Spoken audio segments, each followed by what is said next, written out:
परम्पर दयालु लोकनो दयालु नमो सया सब सिद्धाणु इको ही नमस्कारो जिनवर वस्त्र हस्त मध्य मानस संसार सागर तारे निरंबर नारी अहो अहो श्री सदगुरु करुणा सिंधु अपार आपा मर पर प्रभु करो अहो अहो उपकार अनंत शुद्ध आत्मा को नमस्कार।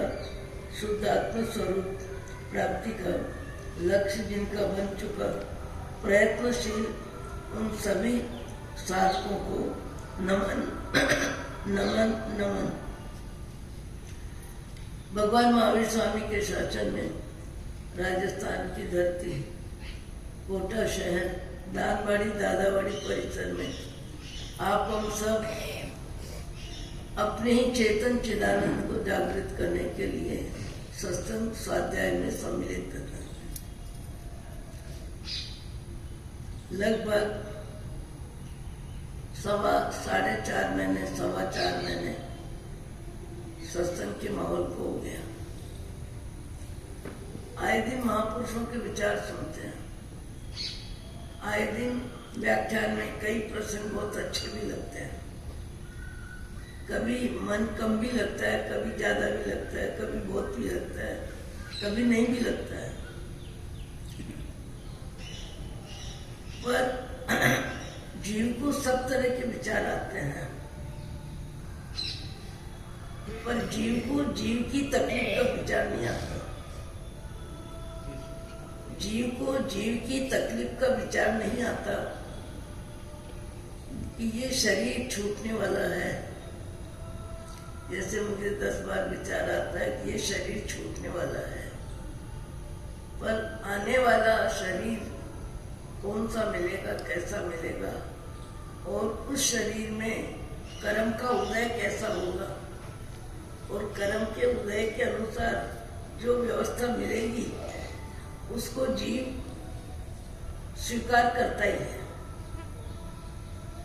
जिस भाव में भी जीव जाता है उस भाव की व्यवस्था को जीव स्वीकार करता ही है, और चुपचाप स्वीकार करता है, रोके भी नहीं, नाराज होके भी नहीं।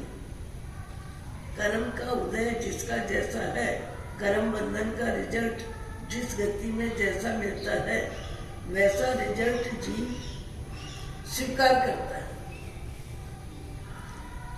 स्वीकार करता है, और कई प्रकार के दुखों का अनुभव भी करता है।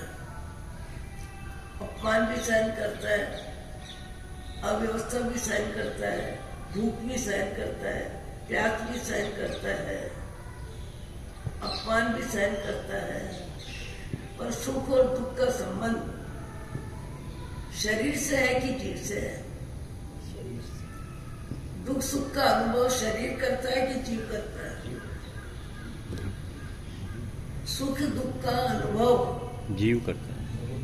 शरीर माध्यम बनता है, शरीर की प्रक्रिया में सारा परिवर्तन होता है। भूख भी सहन शरीर करता है, बीमारी भी सहन शरीर करता है, सुख भी शरीर सहन करता है, दुख भी। नए कपड़े पहनो, पुराने कपड़े पहनो, सारी परिस्थिति किसकी होती है? शरीर में होती है। खाना पीना, पहनना ओढ़ना, नहाना धोना, कपड़े बदलना, मिलना आना जाना, सारा कार्य शरीर के माध्यम से होता है।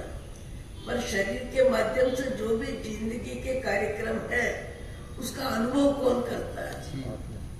जीव का अनुभव कौन करता है? सुख दुख का अनुभव कौन करता है? सम्मान अपमान का अनुभव कौन करता है? भूख प्यास का अनुभव कौन करता है? अनुभव शक्ति जड़ में नहीं है, शरीर में नहीं है, अजीव में नहीं है। अनुभव शक्ति किसमें है? जीव में है। अनुभव शक्ति जीव में है, ये जीव स्वीकार करे। और अनुभव में सुख दुख का अनुभव जीव को होता है, जड़ को नहीं होता। जड़ को नहीं होता है। आप हम सब हजारों बार हजारों व्यक्तियों की नहीं, पर 10 5 15 20 की मौत तो देखते ही हैं, दिखाई देती है। पड़ोस में हो, परिवार में हो, मकान में हो, अपने गांव में हो, दूसरे गांव में हो, बड़ा चिंतन गहरा होना चाहिए कि 60-70 वर्ष 50 वर्ष हम जिनके साथ जीते हैं, जिनके साथ रहते हैं, जिस मकान को अपना मानते हैं, जिस सामान को अपना मानते हैं, जिस परिवार को अपना मानते हैं, भोजन में, पहनने में, खाने में, पीने में, 5-7 व्यक्तियों के साथ 60-70 वर्ष जिस तरह जीते हैं, एक दिन ऐसा आता है कि जीव शरीर बदल लेता है, सारे संबंध समाप्त हो जाते हैं, सारे संबंध समाप्त हो जाते हैं, शरीर में मैं बुद्धि समाप्त हो जाती है, शरीर खाली कम हो जाता है और शरीर में रहने वाला जीव अगली यात्रा में नए शरीर में प्रवेश करने के लिए चला जाता है। जीव शरीर बदलता है, उसके बाद इस शारीरिक जिंदगी का उपयोग क्या है, इस शारीरिक जिंदगी का महत्व क्या है, इस शारीरिक जिंदगी में सुख का अनुभव, दुख का अनुभव जीव को होता है क्या? सुख और दुख का अनुभव जीव को होता है, जड़ को नहीं होता। ये बात अपन पिछले महीनों में सुन रहे हैं और हर बार जब भी कोई साधु व्याख्यान सुनाते हैं तो यही सुनाते हैं कि अनंत काल से जीव की यही भूल है कि जीव ने अपनी ज्ञान शक्ति को पहचाने बिना जब जो शरीर मिलता है उस शरीर में उसकी मैं बुद्धि आ जाती है और उस शरीर में सुख दुख की बुद्धि रहती है और उस शरीर का जीवन ही उसको अपना जीवन लगता है और उस संबंधों में राग द्वेष दिन भर करता रहता है। राग द्वेष करने वाला कौन? जीव। राग द्वेष करने में निमित्त कौन बनता है? परिवार, शरीर, नाम, दाम, धन, धरती, मकान, परिवार, जमीन, जायदाद, निमित्त सब जड़ बनता है और अनुभव कौन करता है? चेतन। कल जिस संदर्भ में अपन सुन रहे थे कि जवार के दाने मोती बन जाएंगे, जवार के दाने मोती बन जाएंगे, पंडित जी कह रहे हैं ठीक समय पे यदि तुम जवार को उठते हुए पानी में डाल दोगे तो मोती बन जाएंगे। पर वो समय महत्वपूर्ण है, वो समय महत्वपूर्ण है, उस समय को तुम समझना। और उसने समय को नहीं समझा और समझ की बात करने में समय निकाल दिया कि सही समय है ना, सही समय है ना। समय को समझने में ही समय निकाल दिया तो उसके भगोने में या खींचने जिस डेगची में जिसमें भी बनाया वो क्या रह गया? खींचड़ा बन गया। और खींचड़ा भी कितना बन गया? 2 जने खावे उससे डबल बन गया। जीव को समझाने में सारे महापुरुष परिश्रम करते हैं,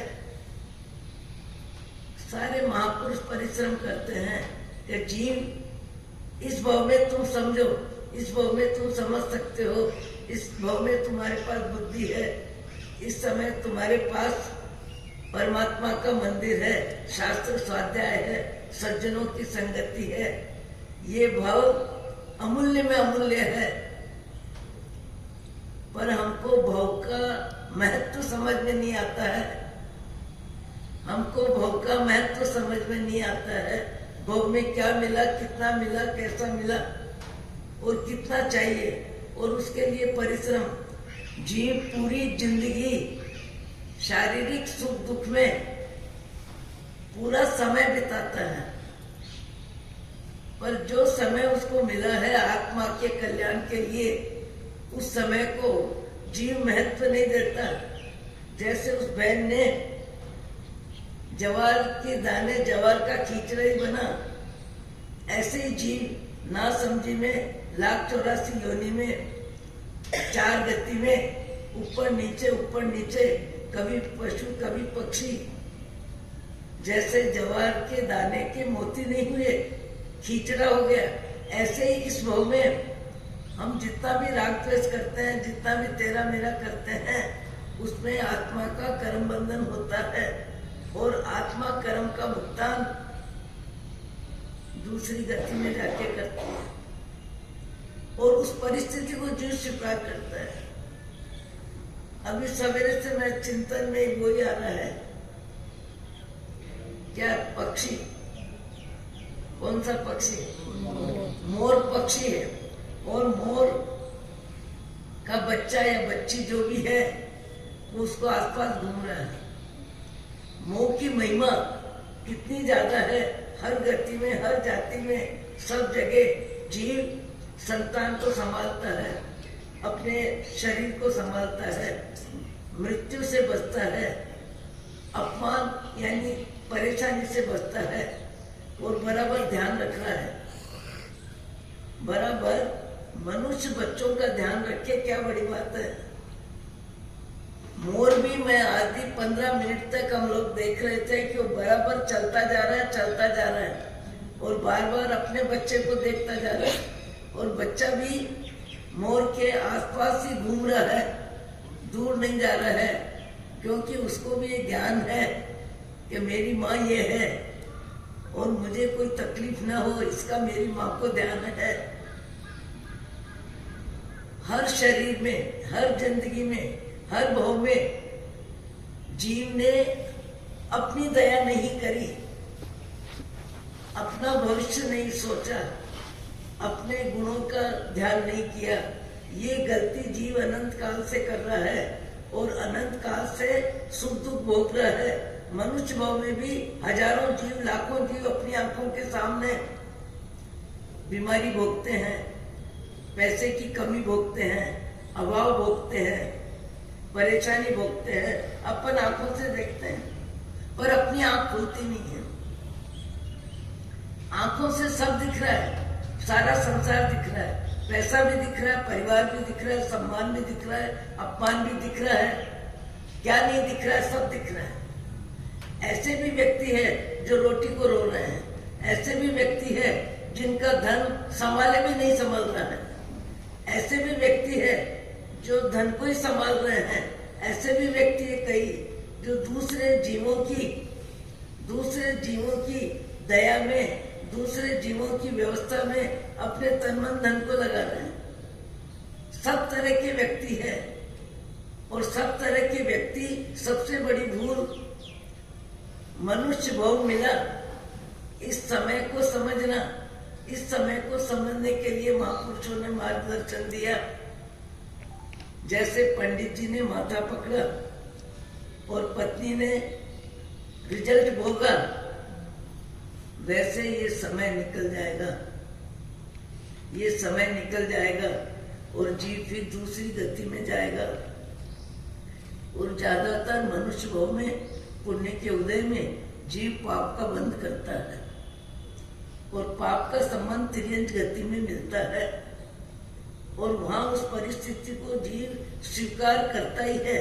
यहाँ भी क्या नहीं करता, बीमारी आती है तो जीव स्वीकार करता ही तो है, बुढ़ापा आता है तो जीव स्वीकार करता ही तो है, पाप का उदय हो, परिवार में परेशानी हो तो जीव स्वीकार करता ही तो है, परिवार अपमान करे तो भी स्वीकार करता है, सम्मान देवे तो भी स्वीकार करता है, सहयोग देवे तो भी स्वीकार करता है, सेवा करे तो भी स्वीकार करता है और नहीं करे, किसी भी मन से करो, किसी भी मन से करो, पर जीव को सारे संयोग संबंध स्वीकार करने ही पड़ते हैं। आपको, मेरे को, सबको ज्यादा में ज्यादा अपनी जिह्वा पे नियंत्रण रखना है। हम ज्यादा में ज्यादा कर्म बंधन जिह्वा के माध्यम से करते हैं। उम्र बड़ी हो जाती है, उम्र जाने लायक हो जाती है, पर कई व्यक्तियों को जीना आता ही नहीं है और कई व्यक्ति हर उम्र में अपने भाव जगत को इतना योग्य बनाते हैं, इतना योग्य बनाते हैं कि बोलते हैं तो भी विवेक, भोजन करते हैं तो भी विवेक, आंख से देखते हैं तो भी विवेक, चलते हैं तो भी विवेक, कमाते हैं उसमें भी विवेक। किसी को भाषा में अपमान न हो इसका भी विवेक, हमारी भाषा किसी को मानसिक तकलीफ न हो इसका भी विवेक। कई व्यक्ति हर उम्र में विवेक रखते हैं और इतना विवेक रखते हैं और उन व्यक्तियों को विवेक का रिजल्ट भी मिलता है, विवेक का रिजल्ट भी मिलता है। रिजल्ट सबको मिलता है और सब तरह से मिलता है, पर समय पर जीव समझता नहीं है। समय पर जीव को पुराने संस्कार, अतीत के संस्कार, क्रोध के संस्कार, लोभ के संस्कार, मोह के संस्कार, माया के संस्कार, वे सारे संस्कार जीव पर हावी हो जाते हैं, जीव पर हावी हो जाते हैं और वो संस्कार फिर से हमसे गलतियां करवा लेते हैं और हमारी समझ समय पे काम नहीं आती है।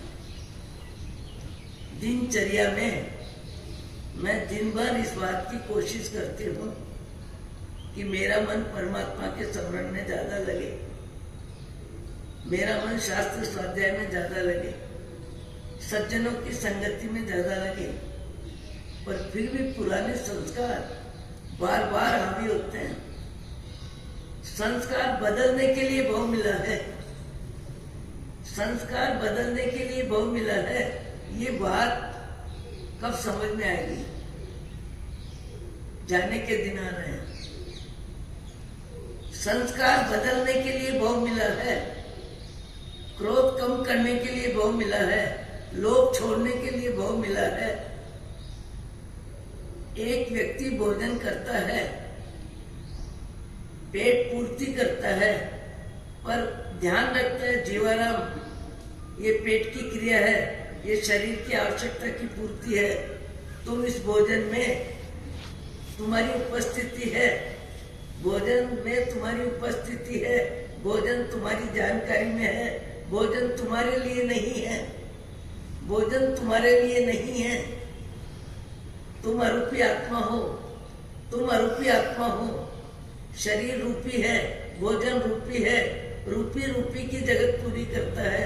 तुम्हारी उपस्थिति के बिना भोजन होता भी नहीं, पर तुम्हारा उपस्थिति में तुम्हारा ध्यान, तुम्हारा ज्ञान तुम्हारे में रहे। पूरे जीवन में जो परिश्रम करता है, श्रीमद ने एक वाक्य बोला कि एक भव आत्मा ने माटे अनंत भव शरीर में मैं बुद्धि से किए और राग द्वेष किए, 4 गति 84 लाख योनि में जीव को दया नहीं आती, अपनी दया नहीं आती। बैलों ने क्या कहा था? मैंने एक रोज बोला था, क्या बोला था कि बैलगाड़ी में कपास की गांठें जा रही है और कपास की गांठें 8 है और बैल बहुत मुश्किल से पांवों को बढ़ा रहे हैं, वजन इतना ज्यादा है, पांव चल नहीं रहे हैं, पांव चल नहीं रहे हैं, वजन इतना ज्यादा है। और ऊपर एक आदमी बैठ गया रस्सी लेके मारने के लिए। बताओ, पशु गति में दुख को व्यक्ति किसके सामने व्यक्त करे, किसके सामने व्यक्त करे? सहन करने के अलावा कोई रास्ता ही नहीं है। पुण्य के उदय में जो परिवर्तन हो सकता है, वो परिवर्तन आपको मेरे को करना चाहिए। बैलों ने क्या शिक्षा दी? किसको याद है बैलों ने क्या शिक्षा दी? सबको याद है। जब मैंने बैलों को कहा, सबको याद है, सबको याद है। हाजी जी क्या था कुछ 4 बार नहीं 100 बार सुनने के बाद भी जीव ने बात ध्यान से सुनी क्या? और सुनी तो उसका आचरण बदला क्या? आचरण बदला क्या? पेट की पूर्ति के लिए रोटी रोज तो खाते हैं, दूध चाय रोज तो पीते हैं, स्नान रोज तो करते हैं, कपड़े रोज तो बदलते हैं। 4-5 बार आपने ज्ञान की बात सुन ली, ज्ञान की बात 1000 बार सुनो, तब भी कम है, तब भी कम है। कहाँ थकते हैं? खाते खाते वर्षों के वर्ष बीत गए कि नहीं? भोजन करते करते वर्षों के वर्ष बीत गए।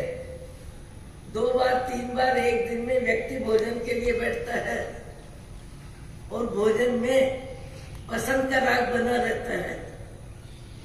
भोजन में भोजन का प्रमाण भी बना रहता है। पूरी जिंदगी हो गई उन्हीं क्रियाओं में। पूरा संसार कितना बड़ा है। आप हम जिनके साथ जीते हैं 5-7 व्यक्ति हैं, 2-4 व्यक्ति है। जन्म लेके माता पिता के बाद विवाहित जिंदगी से प्राणांत तक पति पत्नी बच्चे 5-7 जीवों के बीच व्यक्ति जीता है और 5-7 व्यक्तियों के लिए कर्म बंधन करता है। 5-7 व्यक्तियों के लिए पाप करता है और 5-7 व्यक्तियों के लिए ही उसकी उदारता होती है और 5-7 व्यक्तियों के लिए पाप का प्रमाण बढ़ाता जाता है। श्रीमद राजचंद्र जी कहते हैं, हजी जीव क्या ठाकुर छे, जन्म मरण से अभी भी जीव कहाँ थका है। दुख से मुक्त होने के लिए अभी भी जीव कहाँ पुरुषार्थ कर रहा है। अभी भी जीव को अपनी पहचान करने का भाव नहीं आ रहा है। हजी जीव क्या ठाकुर छे, जे परिणाम थी अनंत काल सुधी रखड्यो, જે પરિણામથી અનંતકાળ સુધી રખડ્યો તે જ પરિણામ હજી પણ કરી રહ્યો છે। જે પરિણામથી जिस विवाह शरीर को मैं बुद्धि में, मोह बुद्धि में, शरीर के खाने में, पीने में, ऐसा आराम में, 5 इंद्रियों की गुलामी में, रत्ना वास्ता में जीव अनंत काल से किसी भी भाव में ये भाव नहीं बदलते हैं। कौन से भाव नहीं बदलते हैं? आहार संज्ञा, भय संज्ञा, मैथुन संज्ञा, परिग्रह संज्ञा। मनुष्य भाव में व्यक्ति भाव जगत बदल सकता है। मनुष्य भाव में भाव जगत बदलता है। मनुष्य में भाव जगत बदलता है। जैसे क्रोध लोभ में बदलता है, लोभ क्रोध में बदलता है, मोह व्यक्ति में बदलता है, मोह वस्तु में बदलता है, मोह नई पुरानी वस्तु में बदलता है। ये सारी ताकत किसकी है? जीव की है।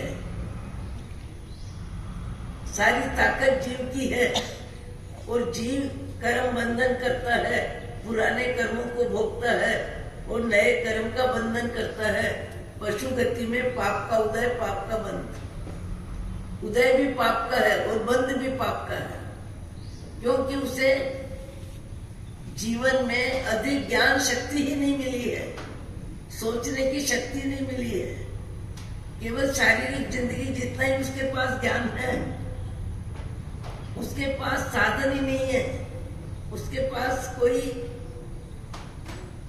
कार्यक्रम ही नहीं है। ऐसा कभी किसी बंदर बिल्ली को, गाय बैल बकरी को पुस्तक पढ़ते देखा? पुस्तक हाथ में किसी ने दी, पुस्तक ली, पुस्तक को उसने समझा?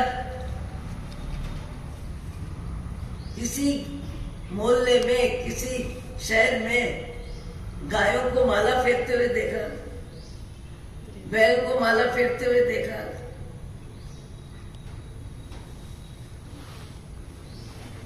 पशु गति में जीव करेगा क्या?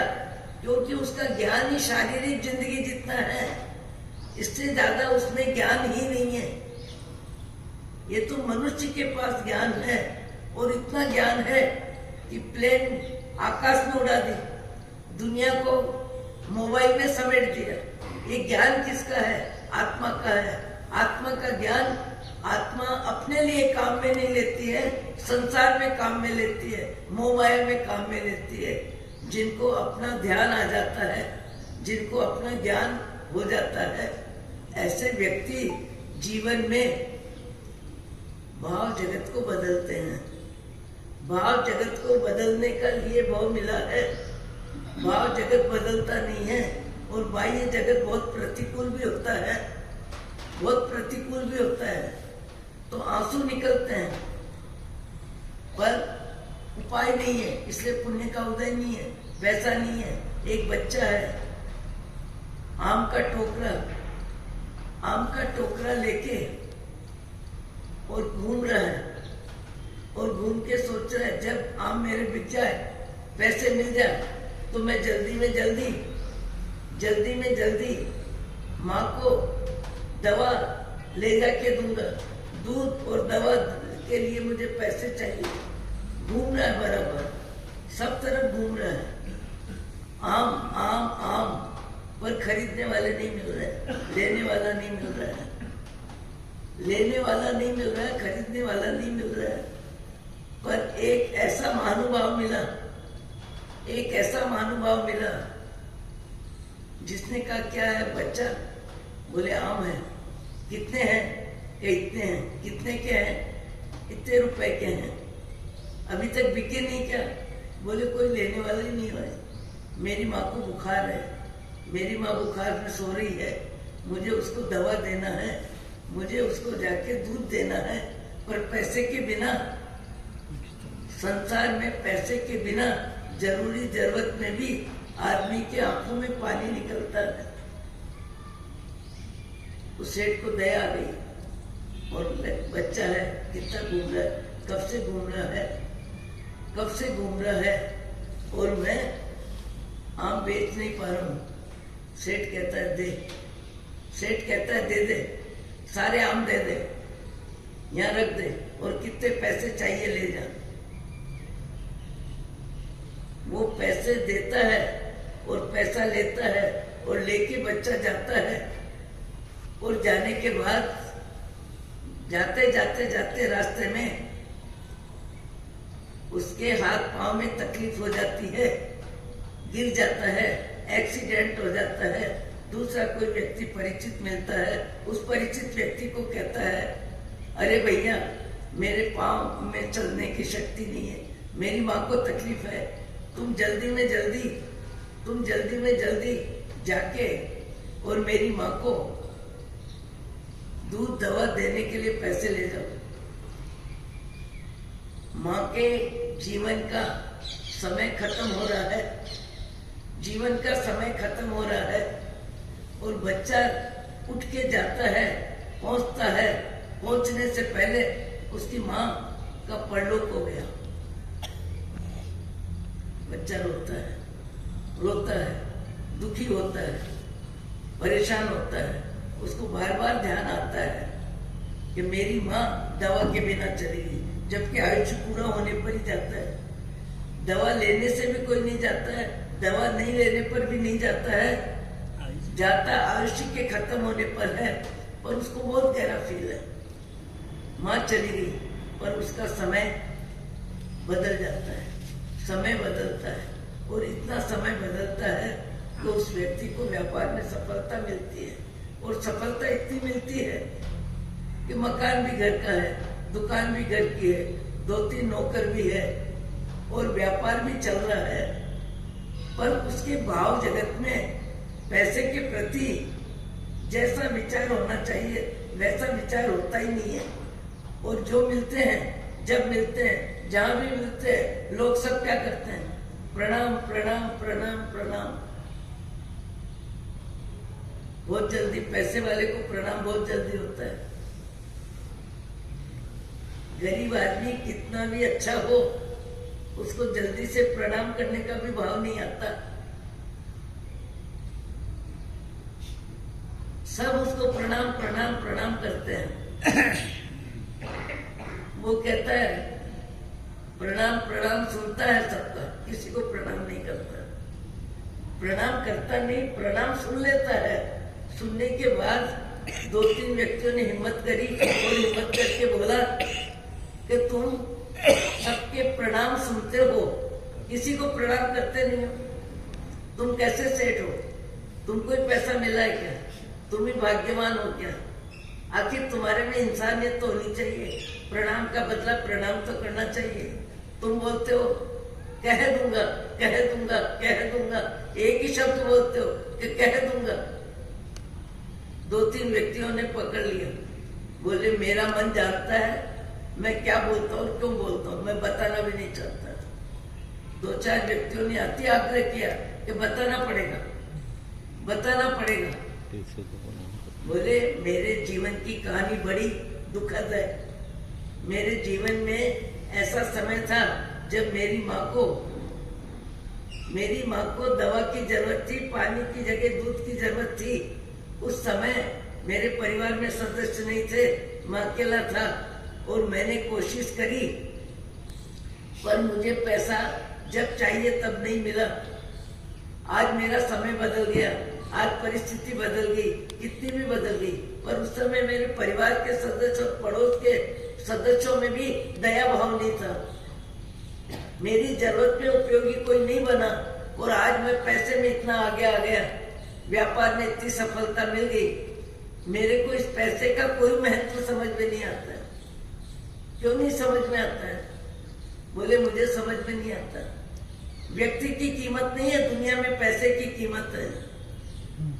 बोले व्यक्ति की कीमत नहीं है, कैसे? फिर उसने बताया कि मेरे जीवन में क्या बना, कैसे बना। अब मेरे को सब प्रणाम करते हो और मैं कहता हूँ कह दूंगा और घर जाके अलमारी खोलता हूँ और अलमारी खोल के लक्ष्मी जी को बोल देता हूँ, आज आपको 10, 15, 20 व्यक्तियों ने प्रणाम किया है, आपको प्रणाम किया है। जिसको तुम प्रणाम करते हो उसको मैं जाके बोल देता हूँ कि आपको प्रणाम किया है। मुझे प्रणाम नहीं है, ये पुण्य के उदय को प्रणाम है, ये पैसे को प्रणाम है। बदलती हुई परिस्थिति से लोग हाथ मिला रहे हैं, पर मेरे दुख के क्षण मुझे आज भी याद है और वो परिस्थिति मैं जीवन में भूल नहीं सकता। इसलिए मेरे को भावों में पैसे की जो कदर होनी चाहिए, पैसे का महत्व समझ में आना चाहिए और पैसे के आधार पे मैं कहाँ पहुंच गया। बोले रोज जाके बोल देता हूँ, लक्ष्मी जी आपको प्रणाम किया, आपको प्रणाम किया, आपको प्रणाम किया। कई गुणीजन भी होते हैं जो गुणों को महत्व देते हैं। एक गरीब में गरीब व्यक्ति है, दिल्ली शहर में है, बाजार से बीकानेर से पापड़ मंगाते हैं और पापड़ों का व्यवसाय करते हैं। रोटी जितना पैसा मिलता है, पर वो व्यक्ति आराधना में अति रुचि है, पर दुनिया क्या जानती है, बेचारा बापड़ा, बेचारा बापड़ा, बेचारा बापड़ा। एक बार ऐसा योग मिला कि मंदिर में वो सेवा पूजा कर रहे हैं और आने वाले कुमारपाल भाई को मंदिर में देखा, कहते हैं ये बेचारे हैं, बहुत दुखी है, बहुत तकलीफ है, बहुत बेचारे हैं, तकलीफ है, दुखी है। कुमारपाल भाई कहने लगे, आप किसको बोल रहे हो? बेचारा बापड़ा किसको कह रहे हो तुम? अतीत जैसा भी रहा होगा, पर वर्तमान में ये व्यक्ति अपने समय का उपयोग 3 सामायिक करता है। भगवान की मंदिर में सेवा पूजा करता है, साधु संतों की व्यावच करता है, नवकार मंत्र का जाप करता है, रात्रि में 2 घंटे बैठ के नवकार का जाप करता है। वो व्यक्ति इस उम्र में, इस मनुष्य भाव में पुण्य के उदय का उपयोग जिस तरह परमात्मा की भक्ति, शास्त्र स्वाध्याय, सज्जनों की संगति में कर रहा है, उसको तुम बेचारा बापड़ा बोल रहे हो। ये बेचारा बापड़ा नहीं है, वर्तमान में मालूम हो रहा है। वर्तमान का सदुपयोग जिस तरह किया जा रहा है, जितना किया जा रहा है, विवेक से जीवन जी रहा है, समझदारी से जीवन जी रहा है। 5-6 घंटे पापड़ साइकिल लेके घूमता है तो क्या हुआ, वो तो पेट पूर्ति के लिए करना पड़ता है, पर 6 घंटे पापड़ बिक्री में देता है, पर उसके बाद 15 घंटे आराधना में लगाता है, 3 घंटे निद्रा लेता है और इतनी अच्छी आराधना करता है। मैं इस व्यक्ति को ठीक से जानता हूँ और इस व्यक्ति को तुम बेचारा बापड़ा बोल रहे हो। देखो दृष्टिकोण अपना अपना है, समझ अपनी अपनी है। कोई शक्ति के सदुपयोग को महत्व देता है, कोई व्यक्ति संग्रह को महत्व देता है, कोई व्यक्ति सादगी को महत्व देता है, कोई व्यक्ति श्रृंगार को महत्व देता है। और जिसकी जैसी दृष्टि होती है वो दूसरों के बारे में भी उसी स्तर का विचार बनाता है। वो सुनने वाले व्यक्तियों को संकोच होने लगा, अरे कुमारपाल भाई इनको क्या बोल रहे हैं? बोले तुम इस व्यक्ति की अनुमोदना करो, कि शरीर की पुण्य का उदय में गरीबी है, भाव में कितना अमीर है,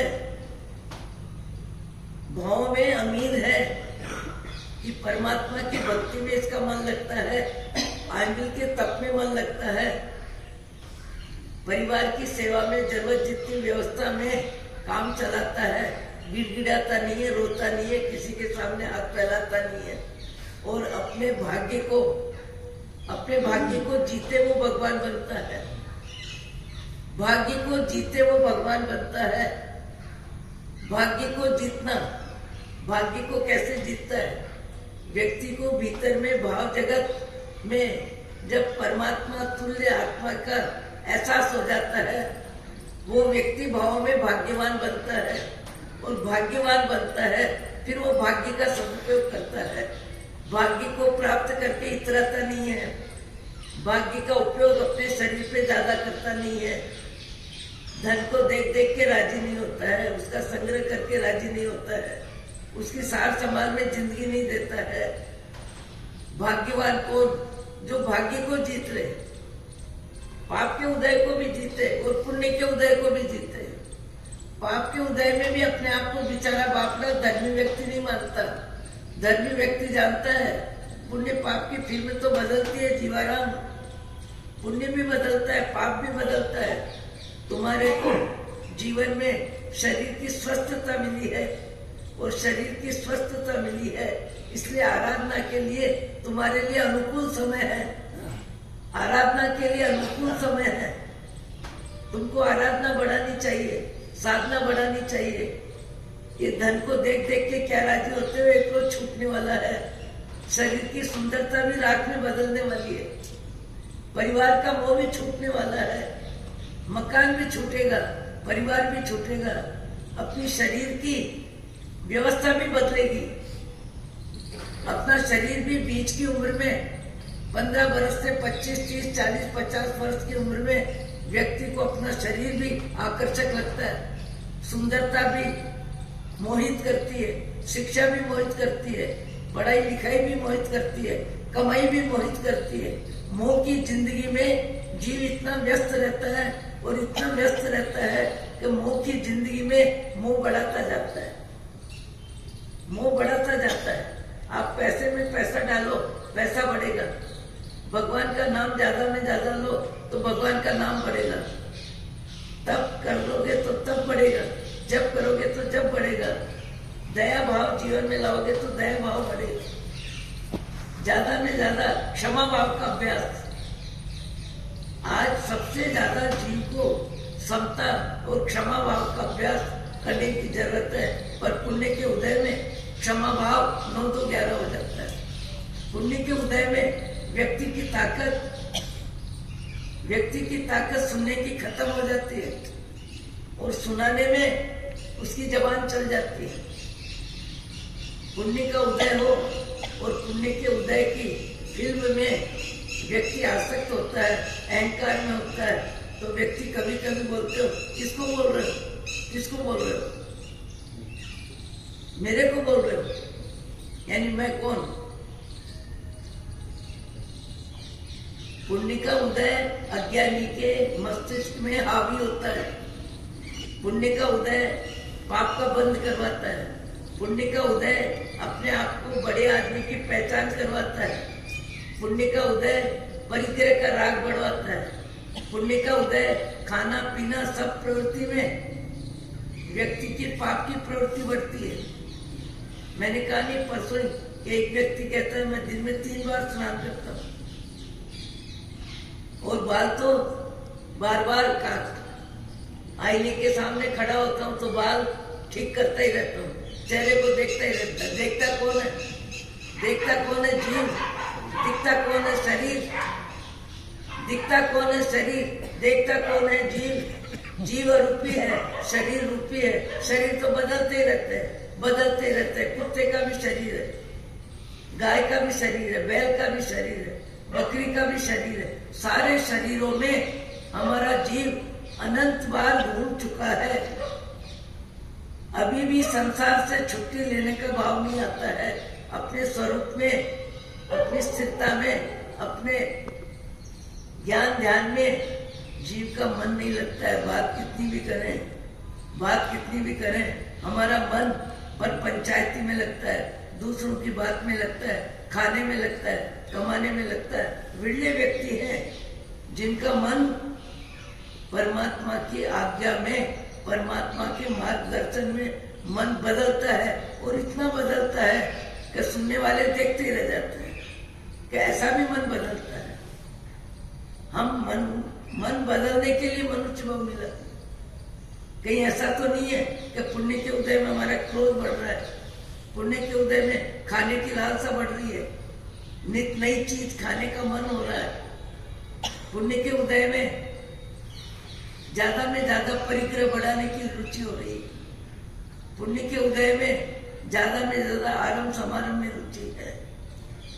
सत्संग के बिना, स्वाध्याय के बिना, ज्ञानियों का संपर्क हुए बिना, सज्जनों की संगति हुए बिना, परमात्मा के मार्गदर्शन, जिनवाणी स्वाध्याय किसी का भी करो, राम सुखदास जी की पुस्तकें पढ़ो, गीता प्रेस की पुस्तकें पढ़ो, रामायण पढ़ो, गीता पढ़ो, या भगवान महावीर की वाणी उत्तराध्याय सूत्र पढ़ो। सबकी ज्ञान की वाणी हमको यही समझाती है कि जीवाराम चांस है, अवसर है, और अवसर बीत रहा है। हर दिन मनुष्य शरीर में रहने का समय कम हो रहा है, हर दिन कम हो रहा है। कौन व्यक्ति है जो इस बात का विचार करता है कि मनुष्य भाव में रहने का एक दिन मेरा और कम हो गया, एक दिन मेरा और कम हो गया, एक दिन मेरा और कम हो गया। आज मैंने पाप की प्रवृत्ति में समय शक्ति का उपयोग कितना किया, झूठ बोलने में कितना किया, चोरी में कितना किया, किसी के रंग रूप को देख के ललचाने में मेरी आंख कहाँ लगी, किसी का परिग्रह देख के मैं दुखी हुआ, किसी की सुंदरता देख के मैं राजी हुआ। मैं जगत में आज पूरे दिन के व्यवसाय में पाप का बन ज्यादा किया कि पुण्य का बन ज्यादा किया, समय को सार्थक किया या निरर्थक किया। विरले व्यक्ति होते हैं जो अपनी दिनचर्या को रात्रि में बैठ के अपनी दिनचर्या का लेखा जोखा करते हैं। सुना होगा, मैंने बोला पहले भी, टोंक में बाबू चांदमल जी जिन्नानी थे और नवाब साहब के प्राइवेट सेक्रेटरी थे, और उनको ऊंची पदवी मिली हुई थी।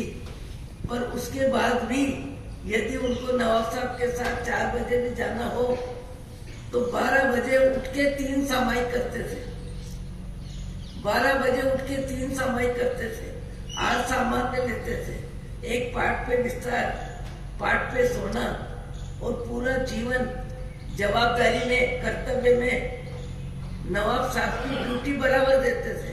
पर नवाब साहब की ड्यूटी देते थे, उससे ज्यादा परमात्मा की वाणी के अनुसार अपने मनुष्य भाव का सार्थक करने में अपने तन मन बुद्धि का उपयोग करते थे। और रात को 9 बजे बैठ के अपनी दिनचर्या में नंबर देते थे। उनकी डायरी मैंने देखी, रात्रि में 9 बजे बैठ के दिनचर्या में मानसिक, वाचिक, कायिक तीनों योग से कब मैंने क्या गलती करी, क्या अच्छा किया, स्वयं अपने आप को नंबर देने का कार्य करते थे।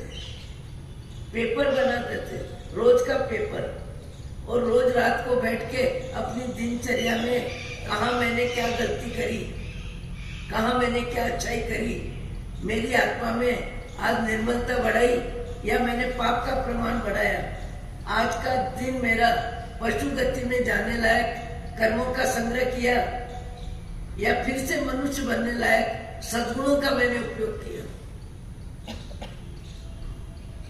आज भी कई व्यक्ति अपनी दिनचर्या में इतना ध्यान रखते हैं। एक साधक, पुण्य का उदय प्रबल है, ध्यान स्वाध्याय सब है, पर कभी कभी किसी निमित्त को लेके संस्था में सेवा देते हैं और संस्था में सब प्रकार के व्यक्ति आते हैं। तो किसी ने जरूरत से ज्यादा मांग करी, किसी ने उपालम दिया, और कार्यकर्ता विशेष है विशेष कार्यकर्ता होने के नाते कभी कभी किसी यात्री से उलझने का मौका आ जाता है। और उनका नियम कि मुझे समता का अभ्यास इस जीवन में पूरी तरह बढ़ा के ही मरना है। समता का अभ्यास के बिना मुझे शरीर छोड़ना ही नहीं है। हर परिस्थिति में मुझे समता का भाव रखना है। ऐसी स्थिति में उन्होंने अपने मैनेजर को कहा, वो अध्यक्ष की सीट पे समझ लो, अपने मैनेजर को कहा कि देखो कभी कदाच मैं किसी यात्री से यदि क्रोध की भाषा में बात करूं और मेरा उपयोग न रहे तो तुम तत्काल आना और तत्काल आके मुझे कहना कि साहेब ये आपका काम नहीं है, ये काम तो हमारा, हम निपट लेंगे। कमरा देना, पैसे की व्यवस्था, रहने की व्यवस्था, क्या चाहिए क्या नहीं चाहिए। बोले तुम आके एक शब्द बोलना कि साहब ये काम तो हमारा है, आप तो पधारो। बस इतना सुनने के साथ मेरे को विवेक आ जाएगा, इतना सुनने के साथ मुझे विवेक आ जाएगा और मेरा भाव जगत में बदलने में तत्काल विवेक आ जाएगा मेरे को। मैनेजर को कहते हैं कि मेरा क्रोध आने पर तुम इस तरह की भाषा बोलना कि जिससे मेरा भाव जगत सावचेत हो जाए और मेरे भाव जगत में क्रोध के परमाणु लंबे समय न रहे। वो मैनेजर मुझे बता रहा था कि इतनी जागरूकता खाने में, पीने में, बोलने में, बैठने में, उस व्यक्ति से जितना सीखना चाहे सीख सकते हैं, पर अपने संस्कार को बदलने में सजगता कितनी। मैनेजर को कहते हैं कि कभी कदाच पुराने संस्कार आ जाए और नए संस्कार में विवेक न रहे और मेरी आवाज तेज हो जाए किसी के सामने, तो तुम मुझे तत्काल आके इस तरह बोलना कि जिससे मेरा लहजा बदल जाए, मेरे भाव बदल जाए, मेरे को सावचेती आ जाएगी। तुम एक शब्द बोलोगे जितने मेरा उपयोग में पलट दूंगा, भाव बदल दूंगा। ये आत्म जागृति मनुष्य भाव सार्थक करने वाले व्यक्तियों का चित्र है, उनका चरित्र है और उनका चरित्र हजारों को मार्गदर्शन करता है। आज अपन सत्संग स्वाध्याय में एक सप्ताह के लिए ओम शांति करते हैं। ओम शांति इसलिए करते हैं कि एकम को भगवान का निर्वाण अमावस को है, भगवान महावीर स्वामी का, और एकम को गौतम स्वामी का केवल ज्ञान कल्याण है। वो कार्यक्रम यहाँ बराबर होता है, पहले शहर में होगा फिर यहाँ होगा। तो उस कार्यक्रम में अपनी उपस्थिति रहेगी और उस रोज के बाद दूध से लेके चातुर्मास समाप्ति पूर्णिमा तक व्याख्यान की व्यवस्था भी रहेगी। बीच में 1-2 दिन कहीं परिवर्तन हो तो अलग बात है। और अभी हम लोग 2-3 दिन मंदिरों के दर्शन करने, जैसे शहर में रामपुरा में दर्शन करना है, जैसे इधर कौन सा है गुमानपुरा, वल्लभबाड़ी, वहाँ दर्शन करना है। तो दर्शन करने जाने में, आने में, श्रावकों के साथ थोड़ा बहुत बातचीत सत्संग करने में समय व्याख्यान में आने का नहीं रहेगा, व्याख्यान में पहुंच नहीं सकेंगे। इसलिए एक सप्ताह आपको यहाँ आने की ड्यूटी से विराम रहेगा। निर्वाण का लड्डू जैसा यहाँ चढ़ता है सदा, उस तरह का कार्यक्रम होगा और उसमें हमारी जो भूमिका होगी, हम उस भूमिका को निभा के गौतम रासा जो सुनाना होता है वो सुना देंगे। नया दिन, शुभ दिन, भगवान महावीर का निर्वाण कल्याण है, गौतम स्वामी का केवल ज्ञान कल्याण है। गुजरात में तो उस दिन से ही वर्ष परिवर्तन मानते हैं। और 3 दिन भगवान महावीर का जीवन चरित्र सुनाते हैं। पर दिवाली के दिनों में सुनने वालों की रुचि कम ही रहती है। यदि रुचि के अनुसार आना चाहे तो साथी जी मौन करेंगे, जाप करेंगे, पर 3 दिन आपको 1 घंटा भगवान महावीर स्वामी का जीवन चरित्र पूरा सुनाने में तत्पर रहेंगे। और नहीं तो एकम से आज से आपको दुकान सजाओ, मकान सजाओ, शरीर सजाओ, धन कमाओ, मीठा नमकीन बनाओ, जो भी करो, उसके लिए ओम शांति कर देते हैं। 14 तारीख, 14 तारीख।